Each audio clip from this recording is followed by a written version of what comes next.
Hola, mi nombre es Laura Fleider, soy médica ginecóloga, soy docente de la Universidad de Buenos Aires. En estos momentos soy la jefa de colposcopía del Hospital de Clínica José de San Martín, dentro de la División Ginecología. Soy la directora de la carrera de médico especialista en patología del tracto genital y colposcopía de la Universidad de Buenos Aires, Facultad de Medicina, y soy la vicepresidenta de la Sociedad Argentina para el Estudio del Virus del Papiloma Humano, conocida como SAEBPH, o HPV Argentina, que es las páginas de las redes. Acá estoy. Bien, Laura, agradeciéndote este tiempo compartido para nuestros usuarios de Intramer, te pregunto, en primer lugar, ¿cuál es la prevalencia actual del cáncer de cuello de útero? ¿Cuál es la situación actual, incluyendo sus lesiones premalignas? El cáncer de cuello de útero sigue siendo un problema llamado de magnitud para la salud pública, tanto mundial como para Argentina. En Argentina, a pesar de ser un cáncer totalmente prevenible, seguimos teniendo en el país por año alrededor de 4.500 nuevos casos de cáncer invasor y un poco más de 2.000, cerca de 2.200 muertes por este cáncer, porque cuando se detecta que trae síntomas como sangrados, descargas vaginales con olor, sangrado fuera del periodo menstrual, ya son estadios avanzados, estadios 3 y 4, del cual la sobrevida es muy baja. Más allá de los números que hablamos, 5.000, 2.000, algo más claro es saber que si uno divide estas cifras de muerte por los 365 días del año, en nuestro país 6 mujeres se mueren por día por un cáncer que es prevenible totalmente. Nosotros aconsejamos no llegar a estas instancias y tratar de evitarlo. Para eso son muy importantes las técnicas de tamizaje, ¿sí? Por un lado tenemos el tamizaje, que sería la prevención secundaria, que ya lo vamos a hablar después, por Papá Nicolau y test de HPV, y tenemos la prevención primaria, que es la que es dada a través de las vacunas. Entonces, si uno llega a vacunarse, es un escenario hermoso. Las pacientes que no entraron en edad de vacunación, que no se pudieron vacunar, lo ideal es que se hagan, que concurran habitualmente al médico para poder detectar los estadios iniciales, que es lo que vos me decís como carcinoma in situ o SIL de alto grado, ¿sí? SIN 3 de cuello de útero, y esto es aproximadamente 4 veces más que la cantidad de cánceres que hay. O sea que si nosotros estamos pensando que hay 4.000 aproximadamente cánceres, tenemos en Argentina unos 16.000 casos anuales de pacientes que tienen precáncer de cuello de útero. Bien, Laura, ¿ante qué signos o síntomas se debe derivar a un especialista en ginecología, especialmente especialista subespecializado en patología cervical? En realidad, cuando la paciente en estas patologías tiene signos y síntomas, ya creo que cualquier médico, aunque no sea especialista en patología cervical, le pone un espéculo y ve un cáncer invasor, que ya es sintomático. Por eso recomendamos a todos los colegas, y sobre todo los que no están especializados en tracto genital inferior, que a cualquier paciente que tenga metrorragia intermenstrual, siempre le pongan un espéculo, porque no siempre es sangrado endometrial como para verlo con ecografía transvaginal o proveniente, ¿no es cierto?, o un spotting por pastillas anticonceptivas. Muchas veces puede ser un cáncer de cuello de útero, hay que tenerlo en cuenta y se ve poniendo un espéculo. Ahora, la derivación de los colegas para prevenir estas patologías, en realidad tiene que hacerse siempre que se reciba un Papa Nicolau alterado, que puede ser ascus más, ¿no es cierto?, citologías inciertas de origen indeterminado, hay que derivar para hacer una buena colposcopía. Hay que derivar también cuando uno puede tamizar con test de HPV y el test de HPV a la paciente le da positiva. Esa paciente merece también ser vista por un especialista. Y la otra eventualidad en la que hay que derivar es, por supuesto, si uno hace colposcopía en el consultorio, pone ácido acético y ve que hay alguna lesión y no es especialista en tracto genital inferior y ve un área acetoblanca o un área de puntillado, de mosaico que le llame la atención, derivar a un especialista que tenga una muy buena correlación colpohistológica, ¿no es cierto?, que tenga un buen grado de sospecha para saber el área en el cual biopsiar. Porque muchas veces es bueno enseñarle esto a los colegas, uno hace una biopsia de un gran epitelio acetoblanco y el área que se biopsia solamente nos da epitelio anómalo. Sin embargo, al lado está la lesión vinculada al HPV, formando parte de ese mismo epitelio acetoblanco. Y es por eso que el gold estándar de biopsias es 2. No hay que hacer menos de 2 biopsias, entre 2 y 4. Y no se van a sorprender que tomando 2 biopsias de una misma lesión, una de epitelio anómalo y otra de SIN3. Por eso es muy importante tener una buena correlación o derivar siempre que vean alguna lesión para que un especialista biopsie. Bien, ¿y a quiénes debemos considerar pacientes de alto riesgo? ¿Pacientes? En realidad, qué buena pregunta, porque pacientes de riesgo son todas, porque todas las pacientes es muy probable que cursen una infección por VPH. De hecho, el 80% de las mujeres y los hombres se infectan por HPV en los primeros años de relaciones sexuales. O sea que el riesgo únicamente es tener relaciones sexuales. Por más que usen preservativo, el preservativo, como es una infección que se contagia piel con piel, el preservativo no evita el contagio totalmente, solo lo evita en un 40% aproximadamente. Entonces, como te estaba diciendo, todos tienen riesgo de contagiarse. Ahora, alto riesgo son las personas que no se llevarían bien, que no harían una buena respuesta inmune para ese HPV que tienen contagiado y que seguramente lo tienen latente en su cuerpo. ¿Quiénes son? Pacientes que tengan capacidad de haberse contagiado por múltiples tipos de HPV, por ejemplo, que tengan muchas parejas sexuales, porque cada pareja le puede dar un tipo distinto de HPV y hay sinergismo entre los mismos. Todo tipo de inmunosupresión, ¿no es cierto? No solo HIV, corticoidoterapia crónica, trasplantados, enfermedad inflamatoria intestinal, lupus, etcétera. Cualquier tipo de enfermedad autoinmune hace que sea también de alto riesgo. ¿Alto riesgo de qué? No del contagio, sino de padecer una lesión por activación de ese HPV latente. Laura, me gustaría saber qué beneficios o indicaciones se suelen desconocer de la vacunación, más allá de las edades y géneros que figuran en el calendario. Y también si hay distintos tipos de vacunas. Nosotros tenemos, en realidad, hay 3 vacunas. Una vacuna bivalente que cubre las cepas 16 y 18, una cuadrivalente que protege contra las cepas 6 y 11 productoras de verrugas y 16 y 18, al igual que la bivalente, y una vacuna nonavalente que cubre lo mismo que la cuadrivalente, pero se agregan las cepas 31, 33, 45, 52 y 58. Los que están en el tema saben que son las cepas más frecuentes en el cáncer de cuello de útero. Entonces, después de esta introducción te tengo que contar que la bivalente no la tenemos más disponible. Es como que prácticamente dejó de comercializarse porque no tiene ningún beneficio con respecto a la cuadrivalente, ¿sí? Entonces, esa vacuna no se comercializa. Por lo tanto, si vos me preguntas qué existe en Argentina, es cuadrivalente y nonavalente. Son vacunas que protegen no solo contra el cáncer de cuello de útero, sino que también protegen contra las verrugas anogenitales, protegen contra cáncer de vagina, cáncer de vulva, cáncer anal. Para la protección de todos estos cánceres la tenemos ya en la disposición de ANMAT, pero también tenemos que saber que protege contra cáncer de pene, que es también HPV relacionado, mucho cáncer de pene. Por supuesto que hay melanomas, por ejemplo, en la piel, que no son HPV relacionados, pero hay también neoplasia intraepitelial de pene vinculada al HPV y cáncer invasor. Y también protegen contra cánceres orofaringios, ¿sí? Contra cáncer de amígdalas. El cáncer de amígdala también es muy HPV dependiente y la mayoría son vinculados al HPV. Entonces, esto es lo que protegen las 2 vacunas disponibles, que son la cuadrivalente y la bivalente. Las vacunas están aprobadas para ser usadas a partir de los 9 años, ¿sí?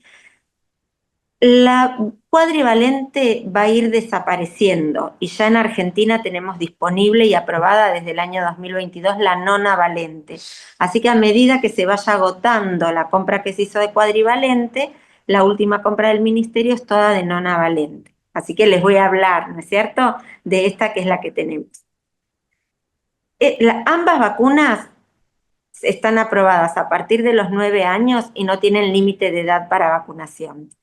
La vacuna nonavalente se da en 2 dosis hasta los 14 años y 3 dosis a partir de los 15 años y en inmunocomprometidos. La cuadrivalente es igual, pero el corte lo hace a los 13 años y no a los 14. ¿De acuerdo? Eso es lo que nosotros podemos vacunar. ¿Qué dice el Esquema Nacional de Vacunación? ¿Dónde nosotros la tenemos implementada gratuitamente? La tenemos en forma gratuita para todas las niñas y niños a los 11 años de edad, en dosis de una dosis hasta los 20 años. ¿Y por qué te digo hasta los 20 años? Porque si una paciente tiene 18 años, 19 años, es decir, que en el 2011, cuando se incluyó la vacuna, tenía 11 años. Esta nena que no se vacunó a la edad que la correspondía, la puede tener gratuita, pero en una única dosis hasta los 20. Es decir, que eso de los 11 años no se corta. 11 años, si la paciente no fue al vacunatorio, mientras haya nacido una mujer después del 1 de enero del año 2000 y un varón después del 1 de enero del año 2006, la tienen gratuitas en una única dosis dada por el ministerio. Y aquellos pacientes inmunocomprometidos la tienen gratuita, dada por el Ministerio de Salud, en esquema de 3 dosis entre los 11 y los 26 años. Es más amplia la edad. Bien, y en cuanto a los métodos de detección de lesiones, ¿cuáles son los más utilizados y cuál es el más sensible? Y además quería saber si existen limitaciones en la accesibilidad o costos a la hora de implementarlo. Sí. Y nosotros todavía en muchos lugares de Argentina nos manejamos con lo tradicional. El tamizaje tradicional es el Papá Nicolau, ¿no es cierto? Y el Papá Nicolau, no vamos a dudar que salvó muchas vidas. Cuando George Papanicolaou lo descubrió, fue un boom, un éxito. Fue alrededor de los años 50. Ya pasaron unos 70 años y unos 30 años después que se detectó el Papanicolaou, que lo que detecta son células alteradas en el cuello del útero, se detectó por alguien, ¿no es cierto?, que ganó el premio Nobel después de medicina, que todas estas alteraciones del Papá Nicolau y el cáncer de cuello de útero estaban producidas por un virus. Entonces, el virus es el virus del papiloma humano. Entonces, detectar HPV es como un paso antes que detectar una lesión producida por el HPV, que es lo que detecta el Papá Nicolau, ¿sí? Esto fue detectado por Harald Surhausen, la vinculación con el HPV. Entonces, a partir de eso, estamos cambiando el paradigma en la prevención del cáncer de cuello de útero. En muchos países ya se cambió. El Programa Nacional de Cáncer en Argentina, el Instituto Nacional del Cáncer, el programa de cáncer de cuello de útero también lo cambió. Y bueno, según las licitaciones, hay momentos que tenemos el test disponible y hay momentos que no tenemos el test disponible. ¿Qué diferencia hay entre el Papá Nicolau y el test de HPV? Una es la sensibilidad. El Papá Nicolau tiene un 50% de sensibilidad y el test de HPV tiene un 90% de sensibilidad. Entonces, el Papá Nicolau se basa en la repetición, es decir, que por eso lo hacemos cada año, porque si un año da negativo, tal vez al año siguiente no hay un falso negativo por la baja sensibilidad y da positivo. ¿Está bien? Ahora, cuando el Papá Nicolau da positivo, hay que buscar la lesión, porque el PAP está detectando una lesión en las células. ¿Cuál es la diferencia con el test de HPV? El test de HPV se toma igual que un PAP, se saca con un cepillito, secreción vaginal y se pone en un medio de transporte. Va al laboratorio y se analiza en laboratorios de bioquímica por métodos de biología molecular. Y lo que se ve ahí es que haya ADN del HPV. Ahora, que haya ADN del HPV nos está indicando que hay una infección, que no hay una lesión. Por lo tanto, es muy sensible, es automatizado, es muy sensible, pero le falta especificidad. ¿Se entiende? No está encontrando Perfecto. la lesión, está encontrando la infección. Entonces, todas las pacientes que tengan un test de VPH positivo son las que sí o sí tienen que hacerse un Papá Nicolau y, si es posible, que en nuestro país es muy al alcance de todos, la colposcopía, una buena colposcopía junto con el Papá Nicolau. ¿Está? Bien, Entonces, estamos tamizando en este momento con Papá Nicolau, con PAP y test de HPV, con test de HPV, según lo que se accede. Pero ¿cuál es el tamizaje ideal y el futuro? Que ya está instalado en el mundo y lo deberíamos tener hacer test de HPV. Aquellas pacientes con test de HPV positivas son las que deben hacer un tamizaje citocolposcópico. ¿Y cuál es la importancia o cuándo es necesario tipificar el tipo de HPV? En realidad hay distintos test de HPV. Un test de HPV es la captura híbrida que detecta una bolsita de 13 tipos de alto riesgo. Otro que tenemos son los test, por ejemplo, de PCR. Uno genotipifica 16 por un lado, 18 por otro lado y una bolsa de 12 tipos. Hay otra PCR que detecta cada uno por separado, 19 tipos distintos de alto riesgo e incluye 9 de bajo riesgo. En realidad, con saber que una paciente está infectada por un HPV de alto riesgo o que tiene una lesión de alto grado en cuello del útero, un precáncer, un CIN-3, ya requiere tratamiento, no importa tipificarla, porque no importa cuál es el tipo de HPV que le está ocasionando, porque lo que uno va a tratar en última instancia es el grado de la lesión, no es el tipo de HPV. Entonces, nosotros no indicamos cuando uno detecta una lesión tipificarla. Si está la lesión, ya sabemos que HPV hay y lo vamos a tratar o controlar si es una lesión de bajo grado y le vamos a dar un tratamiento si es de alto grado, pero tratamos la lesión, no tenemos manera de tratar una infección. Laura, para ir ¿Entiendes? finalizando, sí, ¿querías agregar algo más? No, quería saber si esto se entendía, porque quería también entrar en otro tema importante. No sé si la pregunta se va a referir a los tratamientos.